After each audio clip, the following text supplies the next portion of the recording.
I'm David Lombardo, and you're listening to WCNY's The Capitol Press Room. We're going to bring you an excerpt of our Insider Political podcast, Dispatches from Planet Albany, where we explored whether protests move the needle at the Capitol, including what type of mobilization can be effective and if it can sway Governor Kathy Hochul. We spoke with Rebecca Garrard, co-executive director of Citizen Action of New York, a liberal advocacy group. Well, for starters, at Citizen Action, how do you approach protests, particularly at the Capitol? Do you have a general policy, or is it a case-by-case sort of issue? I think it's both, but our general policy is that we believe bringing people to the Capitol is a huge part of how decision makers realize there's a will among New Yorkers and their constituency. We do not participate in civil disobedience, but that's really separate from mobilizing people to make their voices heard. Has that always been the case, or was there a time where Rebecca Garrard and Citizen Action would be lining up to get arrested? I can say that's been the case since I was executive director. Okay. And I won't speak to, the policies before. Why? It's because we are being extremely careful in this time that we live in to make sure that our organizational resources are not supporting things that could be deemed as promoting illegal activity, which are IRS requirements for nonprofit status. If that wasn't a concern, would you see there being a benefit to things like we see at the Capitol, like blocking the governor's entrance or blocking entrance to the Capitol? Do you see merit in that if you didn't have to worry about your tax benefits? I think civil disobedience, I don't know how anybody would argue that civil disobedience doesn't have an enormous role in changing not just policy, but cultural norms, expectations. I mean, the history of our country and civil disobedience is how women's rights were won, civil rights were won, and we could go on and on and on. I can say that as Rebecca, who previous to working at Citizen Action, has been arrested more times than I can count for civil disobedience. Do I think those had value? I do. I don't know that every protest carries the same power. Mm-hmm. I think, you have to look at it through the lens of how are you disrupting the structures that you're attempting to. But in general, do I think civil disobedience moves things? 100%. Well, now I'm interested, though, in your past experience getting arrested. What was your booking procedure like? And have you always just been issued tickets, or did you spend any significant time behind bars? I mean, it's a mix. Some of the civil disobediences were being arrested in the Capitol, where you go to a fairly sheltered room. Sure. But I've also been taken to South Street, Albany Police Station, and been handcuffed at the ankle and wrist to the bench and been in a jail cell. So it runs the gamut. Did you ever wear a microphone to ensure that the video cameras that were shooting you were getting the best quality footage and sound, like we saw with Raj Goyal, the aspirational comptroller candidate, when he was up here? I cannot say that I participated through the lens of self-promotion of my activity. The intent was always to disrupt. Well, you talk about the effectiveness of something like civil disobedience and the idea of being present in the Capitol and making politicians aware that their constituencies care about an issue. And I've always been struck by this idea that if I am doing a protest at the Capitol and a lawmaker walks by, how do I have any idea that you're a voter in my district or that you're one of my constituencies? Isn't that stuff more powerful if you're doing it at my district office? I think it's a combination, right? So if we look at the mobilizations that we have in Albany, often we embed in the day's agenda visits with people's representatives who are from their district. Okay. Even if it's a drop by or if it's scheduled or if it's pulling off the floor, I do think you're right. It's important to make sure that lawmakers know that people from their district have taken the time to get on a bus and gather en masse. And it's not just a group of people from one specific area. Like New York City. And even in New York City, right? Not a monolith, right? Sure. It has to be their voters.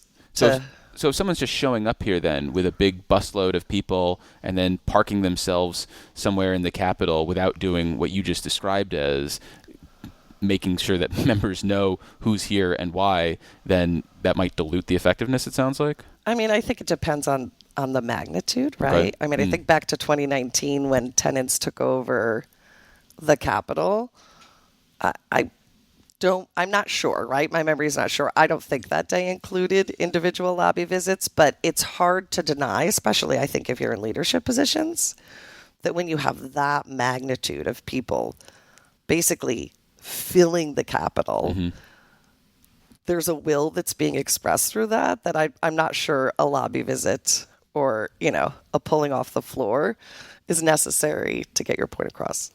And what about the inherent skepticism that lawmakers might have about who these people are that are coming up? And I think it was probably clear from the way I said New York City earlier that I share that skepticism sometimes, being like, how do these people have time in the middle of the day to come up here unless, they're maybe not the George Soros paid protesters, but somewhere in the middle. So what do you think about that skepticism people might have about who's actually doing this protesting? I think it's a false narrative, right? So again, when I think back to the protests prior to when I worked here, I took unpaid days to come and get on a bus because it was that important to me to be part in getting a message across, in disrupting the systems we were trying to disrupt. But you are a professional activist then. At the time, I was a speech pathologist. Oh, okay, gotcha. I was not a professional.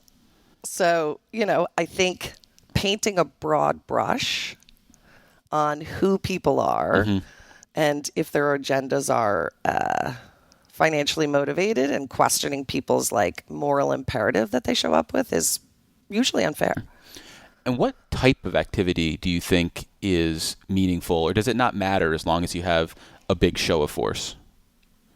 Because we see different things. We see some people banging on signs. We see people dropping banners. It can range the gamut. Yeah, I think it's both, right? So I think if you have 1,000, 2,000 people that come, the unions do this well, right? They bring their members in. It may not be a protest, so to speak, but let's face it, they march through the streets, they rent out, the MVP Center. That's a show of force. That you can fill that, baby. That is a show of force that's really not about if they're banging signs or what their chant is.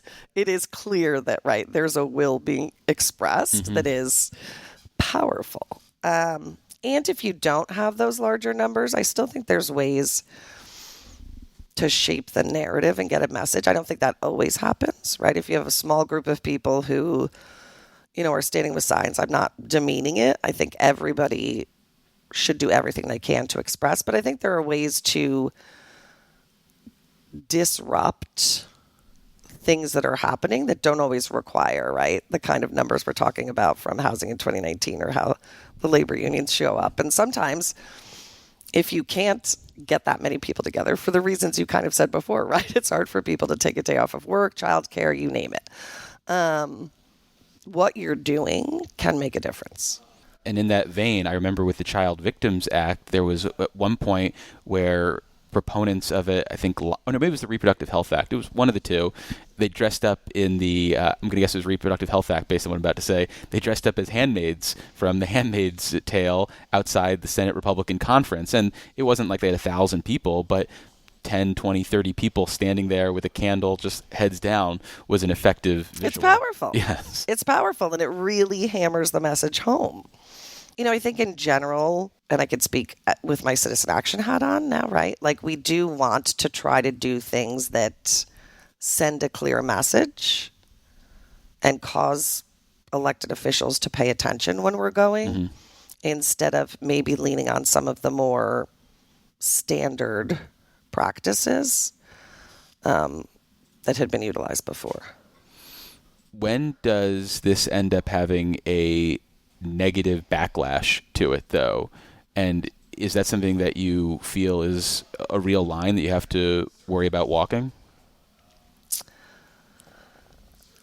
I think protest is important, and it would be really hard for me to describe a kind of protest that feels inappropriate or crosses a line. I'm saying crossing a line in the sense that the people who you're looking to persuade will either become more entrenched in their opposition, or maybe they're on the fence and they're going to say, those were a bunch of annoying people, I'm now against them. So you took the words out of my mouth. So I was literally going to say, when we're planning actions, we do look at it through the lens of, this is a tactic.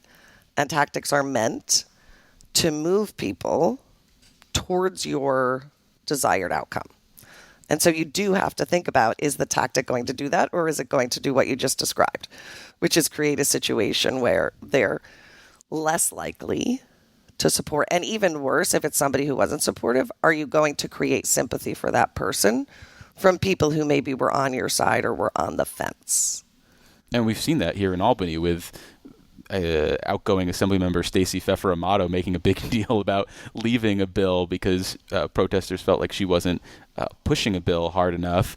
But I think about somebody like the governor as well, who has made a point of saying, if you try to push me, I'm going to become more entrenched in my position. Wild political messaging, but please go on. Well, so how do you approach something like that if you are trying to move the governor? Does that mean protest is just not going to be effective with her, and we should take her word, take her at her word? Or do you think there is a form of protest that could still be effective with this governor? I think with somebody like our governor, in many, many situations, there is no way to move her without moving the people around her who have some possibility of informing her decision making. I think she has very independent decision making, is my assessment. But I think that's a case where you don't risk moving backwards. You're starting at a pretty unattainable position to begin with.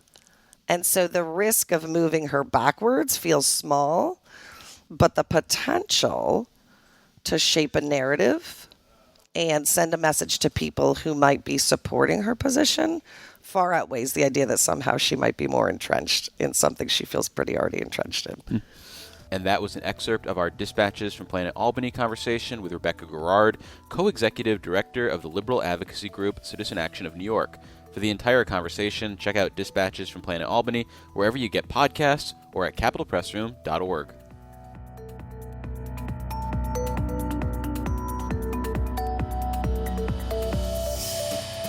Support for the Capitol Press Room comes from O'Donnell & Associates, a public affairs firm providing strategic guidance to businesses and nonprofits on navigating policy and regulatory issues. More information is available at o'donnellsolutions.com.